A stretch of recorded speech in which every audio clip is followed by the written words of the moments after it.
বাংলাদেশের চলমান পরিস্থিতি পর্যালোচনা করতে কেন্দ্রীয় মন্ত্রিসভার নিরাপত্তা বিষয়ক কমিটির জরুরি বৈঠক করেছেন ভারতের প্রধানমন্ত্রী নরেন্দ্র মোদী। সোমবার রাতে প্রধানমন্ত্রীর সরকারি বাসভবনে আয়োজিত বৈঠকে হাজির ছিলেন কেন্দ্রীয় স্বরাষ্ট্রমন্ত্রী অমিত শাহ, প্রতিরক্ষামন্ত্রী রাজনাথ সিং, পররাষ্ট্রমন্ত্রী এস জয়শঙ্কর, অর্থমন্ত্রী নির্মলা সীতারামন, ক্যাবিনেট সচিব রাজীব গৌবা, প্রধানমন্ত্রীর দপ্তরের প্রিন্সিপাল সচিব পি.কে. মিশ্র, রয়ের প্রধান রবি সিনহা এবং গোয়েন্দা বিভাগ আইবি এর পরিচালক তপন ডেকা।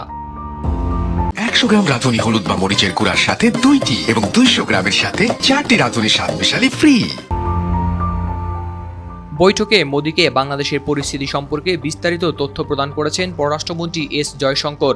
লোকসভায় বিরোধী দলের নেতা রাহুল গান্ধীও কথা বলেছেন জয়শঙ্করের সঙ্গে। বাংলাদেশের পদত্যাগী প্রধানমন্ত্রী শেখ হাসিনা ইস্তফা দিয়ে দেশ ত্যাগ করে আশ্রয় নিয়েছেন ভারতে। ইন্ডিয়া টুডের এক খবরে বলা হয়, স্থানীয় সময় 5:36 শেখ হাসিনা নয়াদিল্লির কাছে উত্তরপ্রদেশের গজিয়াবাদে ভারতীয় সেনাবাহিনীর হিন্ডন বিমান ঘাঁটিতে অবতরণ করেন।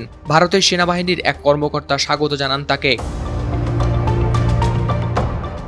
পরে ভারতের মুখ্য নিরাপত্তা উপদেষ্টা অজিত ডোভাল গিয়ে সাক্ষাৎ করেন হাসিনার সঙ্গে। তবে তিনি ভারতের ঠিক কোন জায়গায় অবস্থান করছেন অথবা তিনি সেখানে থাকবেন না তৃতীয় কোনো দেশে যাবেন তা এখনো স্পষ্ট নয়। তবে নয়াদিল্লি পররাষ্ট্র মন্ত্রণালয়ের সূত্রের খবর বলছে, মোদী সরকারের কাছে আশ্রয় না পেয়ে রাতের বিমানে বোন রেহানাকে নিয়ে তৃতীয় কোনো দেশে যাওয়ার চেষ্টা করছেন শেখ হাসিনা, কারণ ব্রিটেন অস্বীকৃতি জানিয়েছে শেখ হাসিনাকে আশ্রয় দিতে। রাজনৈতিক বিশ্লেষকরা দাবি করছেন, শেখ হাসিনা সরকারের পদত্যাগের বিষয়টি ভারত সরকারের বড় ব্যর্থতা। অপরদিকে ভারতীয় কর্মকর্তারা আশঙ্কা করছেন, অস্থিরতার এই পরিস্থিতিতে বাংলাদেশের নাগরিকদের একাংশের মধ্যে ভারতে আশ্রয় নেওয়ার প্রবণতা বাড়তে পারে। বাংলাদেশ ও ভারতের মধ্যে রয়েছে 4096 কিলোমিটার সীমান্ত। সোমবার সীমান্তে সতর্কতা জারি করেছে ভারত। বাংলাদেশ ও ভারতের মধ্যে ট্রেন চলাচলও বন্ধ রয়েছে। হাওলাদার শামীম, RTV।